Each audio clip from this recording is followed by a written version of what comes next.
So this is option number one. I want to talk about this for a moment. Just hold it. We'll take it one at a time. Option number one, taking your artillery guns up, because we've already seen in the past, General Bakshi, mortar firing, heavy mortars being used. We've seen light artillery being used as well. This is the first step in the ladder of escalation, using heavy artillery, taking it up, lining them up in pistol position, pounding Pakistan post. How do you look at option number one that's being put out in India today right now? Rahul, very interesting. May I remind you that in the year of the Lord 2003, we had done precisely this, an artillery war, including Bofors, mediums, and we had primarily hit the Neelam Valley. Pakistan had cried uncle with Parvez Musharraf in charge. They had begged for a ceasefire. They had announced it themselves, unilateral ceasefire, because it had hurt, and that unilateral ceasefire lasted almost 15 I remember years. that time very well, General Sharma, where we opened the guns along the line of control. The artillery was displaying its full might. Pakistan crawling on its knees, requesting for a ceasefire. It lasted for a few years. It was a shambolic ceasefire, but Pakistan was bent on its knees. How do you look at option number one, General Sharma? Yeah, it's an option which has been tried often earlier. It's been tried in 90s, it's been tried subsequently, and it is successful in many forms.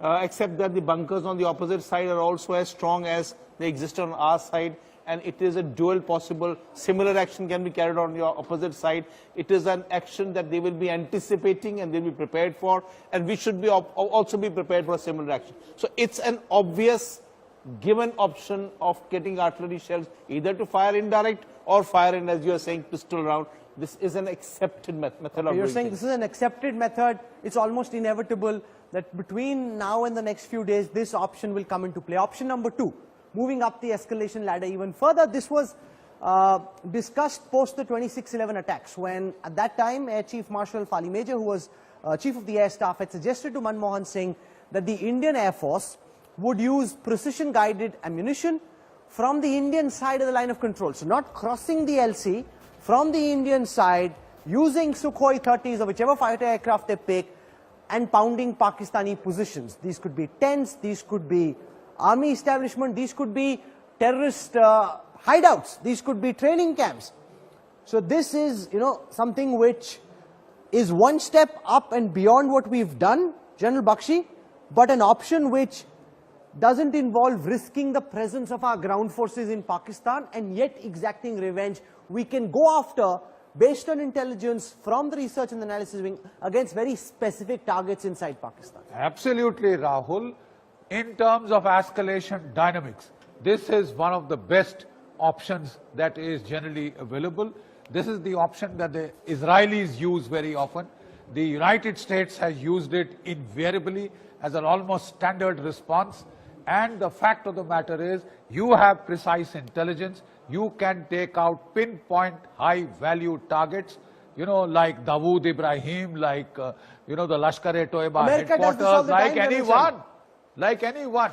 This is a very viable option, and this is an option that the Israelis use very often. But India has always been reticent in calling its, if you look at India's military history, calling in the Air Force for all governments in the past has never been an option of the first recourse.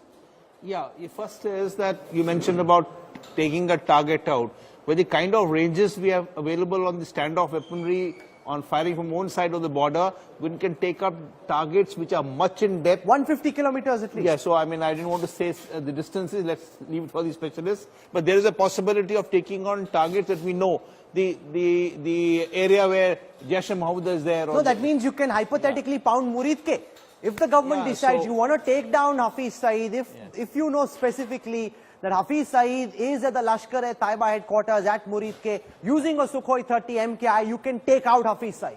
It's possible to be done. It's possible to even take on, say, Bahawalpur, where Jaish is. That's the Jaish headquarters. So, it's possible to be done. So it's an expensive weaponry, but it's a damn good thing, and we must try it out in case it has to be done in a manner of this. And similar thing can be said to missiles also.